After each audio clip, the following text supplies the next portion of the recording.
যে দর্শক বন্ধুরা, আমরা কিন্তু জিয়া মেডিকেল কলেজ হাসপাতালে এখন অবস্থান করতেছি। এখানে একটি রোগী দেখতে পাচ্ছেন। এই রোগীর কিন্তু পরিস্থিতি খুবই খারাপ অবস্থা। তো আমরা যতটুকু জেনেছি যে হিরো আলমের আর কি চতুর্থ স্ত্রী বা এরকম আমরা শুনেছি, কিন্তু আসলে কতটুকু বাস্তব আমরা এখন কথা বলবো রোগীর সাথে। আপা, কেমন আছেন আপনি? ভালো আছেন আপনি? আসলে একটু কথা বলেন, আমার সাথে বলার চেষ্টা করে। হ্যাঁ, আমি বলতেছি যে এখানে এই অবস্থা কেন আপনার, এই পরিস্থিতি কেন, কি হয়েছে আপনার? মানুষের উপকার করতে যে এই অবস্থা।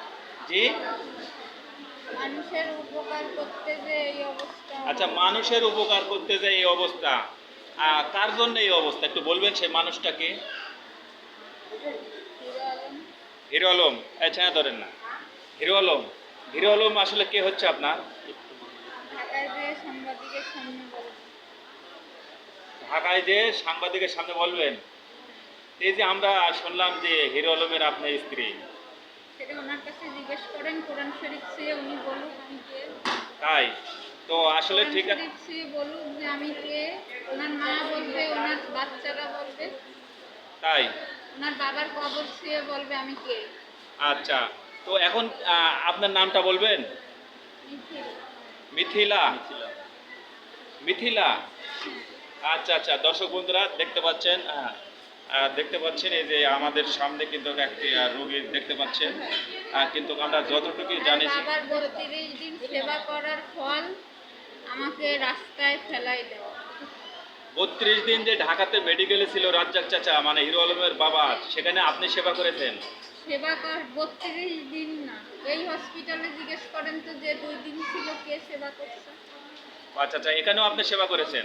বেদের আচ্ছা আচ্ছা, তাহলে কি আপনি নিজের মুখে বলবেন না যে আপনি তার কে হচ্ছেন? সে বলবে কোরআন শরীফ ছুঁয়ে, তার বাবার কবর ছুঁয়ে বলবে। তাই? এটাই আপনার দাবি যে সে বলুক? এটাই আমার দাবি। যে আপনি নিজের মুখে বলবেন না? না, আচ্ছা, দর্শক বন্ধুরা যে দেখতে পাচ্ছেন, তার তার কিন্তু বাবার কবর ছুঁয়ে তার মারও বলতে হবে, তার সন্তানদেরও বলতে হবে। আমার পুরো জাতির কাছে জি জি, একটাই দাবি। সেটা কি দাবি আপনার? আর বলেন। আমি তার বলার পরে আমি পেট্রোল দিয়ে আমি নিজে সুইসাইড করব। না না, এরকম কাজ তো করা যাবে না। আপনি কেন আত্মহত্যা করবেন বলেন? অবশ্যই করব। আহ, আর রিয়ামনির সাথে তার ১০ মাস আগে ডিভোর্স হয়ে গেছে। 10 মাস আগে এতদিন সে অবৈধ সংসার করছে। অবৈধ সংসার করছে রিয়ামনির সাথে? এই যে জনপ্রিয় যে তার সাথে যে ছবি করে বা আমরা দেখি সবসময় সোশ্যাল মিডিয়াতে, হ্যাঁ। সেই রিয়ামনি? হ্যাঁ। সে ওনার ওয়াইফ না? আর রিয়ামনিরা কোরআন শরীফ ছুঁয়ে বলতে বলবেন আমি কে, ও ভালো করে জানে। ও যে আমারে পরকীয়া নারী বলে, ওর বাচ্চার মাথায় কোরআন শরীফ রাইখে ও বলবে যে মিথিলা কে। ওর ওর ও বলবে, তাই না? ও বলবে যে মিথিলা কি পরকীয়া নারী না অন্য কিছু। রিয়ামনি ওর বাচ্চার মাথায় কোরআন শরীফ ছুঁয়ে বলবে। এইসব ভিউ নাটক আর আমি শুনতে পারতেছি না। দর্শক বন্ধুরা দেখুন, ভেঙে পড়েছে আপনার। আসলে আসলে এখন কি অবস্থা আপনার শরীরের, একটু কি বলবেন, বলতে পারবেন আপনি? ডাক্তারদের কাছেই জিজ্ঞেস করেন। না, আমরা ডাক্তারের কাছে শুনবো, কিন্তু আপাতত আমি ভিউ নাটক করতে পারবো না ডাক্তারদের কাছে। আপনি তো মিডিয়াতে কখনোই আমরা দেখিনি, বা আপনি মিডিয়াতে ছিলেন না।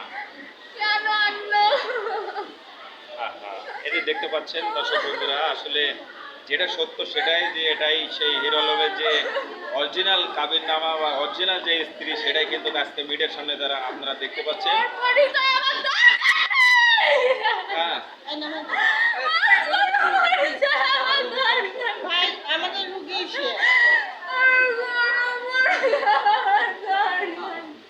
ওর মেয়ে আমার গায়ে হাত দিছে, আমি লক্ষ লক্ষ টাকা খরচ করে আমি জীবন দিয়ে ভালোবাসার পরে ওর ওর কোনো পরিচয় আমার দরকার নেই। আমি আমার আম্মুর মেয়ে, এইটুকুই আমার জীবনে শেষ। আমরা আর বেশি ডিস্টার্ব করলাম না আপনাকে। আর দর্শক বন্ধুরা, আমি মোশাররফ হোসেন ইমন ৭১ থেকে আমি আপনাদের ৭১ মিশন থেকে আমি দেখানোর চেষ্টা করতেছি। তবে আমরা এখন হিরো আলমের কাছে যাব। আমরা হিরো আলমের কাছে যাব, অবশ্যই আমাদের সাথে থাকবেন।